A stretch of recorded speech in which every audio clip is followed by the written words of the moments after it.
Welcome back to our little channel. It is time to look once more at the Ares 75. I have now finished grinding through this thing, but I got a few more games to show you, so... Well, 2 more games to be precise to show you. So let's get right onto it. So this is on Highway, a map which Wargaming has definitely rebalanced, let's call it like that. I don't feel like at least an Ares should be playing the field anymore. Now, there was an SU 130 PM there outside of the render range spotted, and I successfully hit him once for 66 damage, and that's still bigger than 0. And if you listen, yeah, Mr. Cumberbatch also mentions one more hit, although probably without damage. Now, with that, I briefly locked my gun by overheating it, and on the Ares 75 I feel like it is definitely easier to do so than on the higher tier tanks, because all of these tanks basically have 1000 damage potential in their clip. It just depends on how many shells they require to do it. The bigger the gun, the less shells it takes, so on the higher tier tanks is definitely the jumps that heat up are definitely a bit bigger, and I feel like it's then definitely easier to control it a bit. So I've been enjoying the Ares 85 a bit more than this one. To be fair, on all tiers at the moment they are absolutely just plaguing the matchmaking. Now, I've been taking some pot shots at these mediums, but right about now the heavy flank is not looking very healthy, and this is tier 10 matchmaking, so I am going to run into trouble with my penetration. Now, the APCR penetration on this isn't that much better than on AP, so most of the time it actually doesn't even make sense to change into APCR, so you will see me shoot AP quite a bit. I'm trying to watch if there's a gap for the WZ, but instead I get spotted, so I'm gonna fall back and wait a bit to get unspotted, not to get shot by anything in the distance. Now, the set WZ is crossing, and we see that the new random event is going to happen on this map, which helps the heavy flank a bit. So that's a welcome change to this map, unlike the medium flank, honestly. Now, as you will see, the lower plate of the WZ is never going to be green for me. So I need to go, I want to keep his track damaged, and now I will go and take his side. I do get shot once by the Progetto, but still, taking out a tier 10 tank destroyer was definitely worth the risk there and worth the hit. Now, the random event has happened, so this line of sight is effectively blocked. There's an IS-4 in the background, but I leave him be, and I will try to play an additional gun to my 2 heavily armored buddies there. Okay, the A phase 1 is there, there's a Progetto in the back as well, but I really want to make sure that I don't get hit from the midline.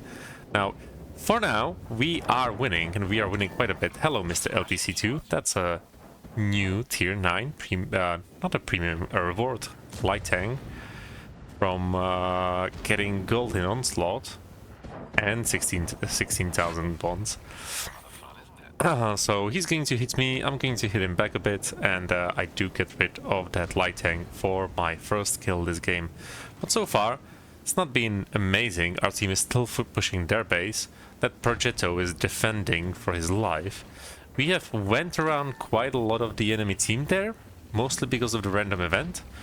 But it seems like our team isn't actually winning back there. So that's actually going to be an issue. Now, I want to try to go forward and maybe support my Scorpion in the front, but I see and watch back, and I'm not too convinced by this, so I'm gonna give you a few shots on the Phantom. And seeing 3 medium tanks right in front of me is going to lead me to rethink this situation entirely very quickly. There's a Phantom again, and I just have to escape to this dip. And yeah, at this point, looking at the situation, we've lost the advantage. XM57 has a few choice words to say about that. So I now decide that there is no more pushing the heavy base, the enemy base. And there are 2 tier 10 heavy tanks currently in our back. So I'm going to try to come back into the city and try to help with that situation a little bit. Now the IS-4 is heavily armored. The 277 isn't that much worse, but with their sides flat towards me, yeah, this is much better. And I want to be sure that I will not get hit from the back. But I definitely have to press my advantage with positioning here. So I will go and I will shoot these guys just under these train cars. So shoot one, shoot the other, pick my targets, whoever is easier to hit. This 277. Watch carefully about the gun, not overheating it again. But that was tier 10 tank, also destroyed. The Phantom actually drove right into that, and I feel like my team can handle it. So I take it upon myself to get rid of this Pershing. Now, myself, I am actually right now also going through the Pershing, and comparing the Pershing to the Ivory 75 is just sad. Like, if I have a average game in the Avery 75, it would still be a pretty good game for the Pershing. Like, these 2 tanks, just it feels very strange to have them be of the same nation, same tier, same role, and the Avery 75 dominating that much more than the Pershing can, in my opinion. So let's try to find him. I saw the Burrask fire 2 at the Leopard, so I'm pretty safe from that guy. And just watching this Pershing, and I think you can do it in this tank, you can just sort of point in the general direction of the enemy and just let loose, and one of them is going to hit eventually, right? So I'm watching as somebody is blinding from that side, and Mr. SU-130 PM is definitely asking for some HE hits in the face right here. And now he's on half hit points, and Burrask gets spotted on the other side. So it's definitely going to be a trade, but a trade I am happy to do with the SU. Now, I've taken back this game. I need to repair my track, and because the reserve track mechanic, I will stop to repair it more quickly. I could have still continued moving, but I was not feeling like trundling along at a reduced speed. So the Burrask is dancing currently with the Badge F-12 on the other side of the map, and the Even 90 is missing. So let's see if we can find some shots on the Burrask and find some shots on the Even 90 or his whereabouts. So let's see. And again, at this range, okay, the Badge F-12 actually does it against the Burrask. I have no idea at how many hit points those 2 were. Good job to the Badge Hat. Yeah, it's not going to go too well for him against the HB disadvantage from the Even 90. I'm trying to get this guy, but I'm having no luck. Did a bit more damage there, but yeah, seems like our Scorpion is not willing to go forward, so I'm just gonna go in and catch up on the Even 90 and deliver some justice to the pesky little tier 8 light tank. That's an absolute nightmare in this tier. And yeah, this is the Ares 75 in a nutshell. So Mr. Even 90 is gonna try to surprise me, but he has to put 1 or 2 shells into me, and 1 or 2 shells from my side are definitely going to be delivered much quicker. Anyway, let's just quickly check that this has been an ace with 4000 damage and 5 kills and with a boatload of XP. And let's jump into game number 2. And into game number 2 we go. This is going to be on Pearl River with Alec here in his Prototypo 6. And I'm just going to go and aim at the sky to shoot some airplanes down, apparently. I don't know. Anyway, we see Alec going to be rushing into the middle, and that's always a very risky play. So let's see how it goes for him. And we can see one Ares in there. I'm gonna fire a bit, and I don't want to drive into 3 of those tanks, and possibly more, 4, 5. So Alec is going to have 2 Ares 75 friends, and it's not going to go very well for him. I'm still bye, Alec. For once, Alec is not the one to survive. I was waiting there to maybe put some more shots in, but there was no opportunity. So I'm going to try to nail this shortcut, and I usually fail on this, but for once I actually do it first try. So amazing for me, at least. Of course, Alec is going to claim that it's easily doable, even like in a Type 5 heavy. Not for me. I usually fail these things, but I'm not the best climber. Now I have secured this side, and now I will have quite a few victims. Now this 122 TM is going to reload forever, in fact. So I can just take a side, cool my gun down, and let's see if this TS-54 can actually try to get rid of me. He's possibly doing the right thing here. But he's gonna catch a few in his side, and he also missed the shot back into me. But his lower plate is actually a bit of a problem for me. So he fired, I'm going to follow him in, trying to get that lower plate at this angle is going to be alright. But of course, at some point I will also need to cool my gun down. If he turns like that, it's going to be much easier for me. I don't know what happened to him there, but I'm going to wait for my gun to cool down. Cool to gun down, yes. Just so that I can finish him out. So the Stone Sentinel is the reskin of the Bisonte. So if you meet it, nothing too much to worry about. It's just an Italian auto reloader heavy.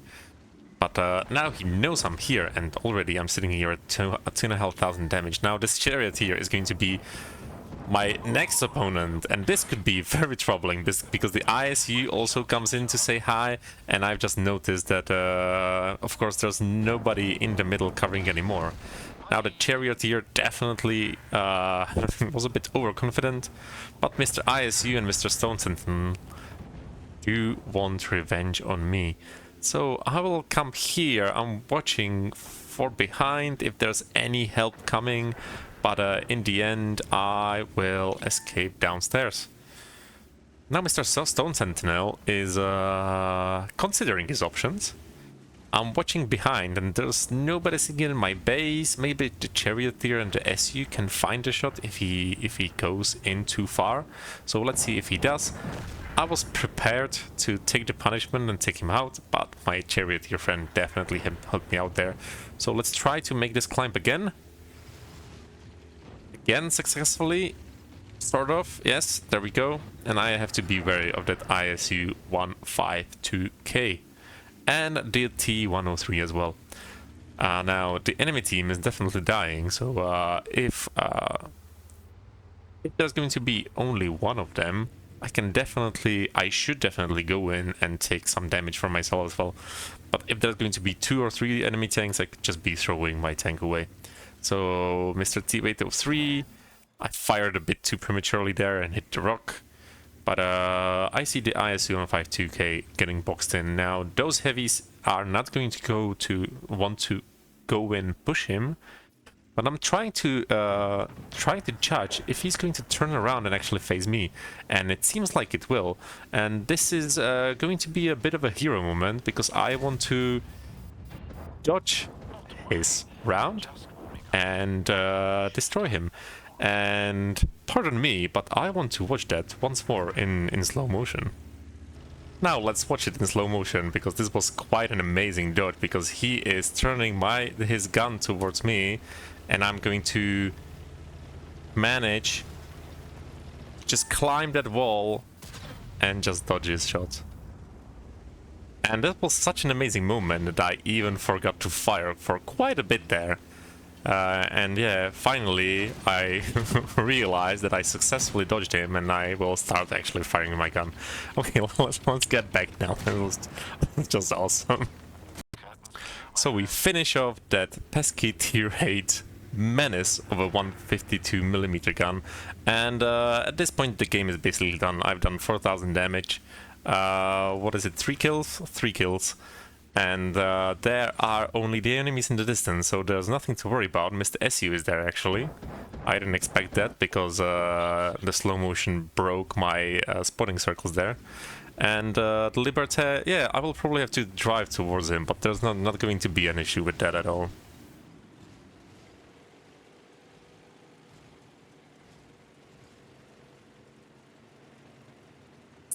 And that's all that happens this game, so let's jump into the results. And the result didn't load. Perfect. Anyway, this was an ace with 1477 XP, 4 kills, 4000 damage, and this is going to be it for me. Goodbye, everyone.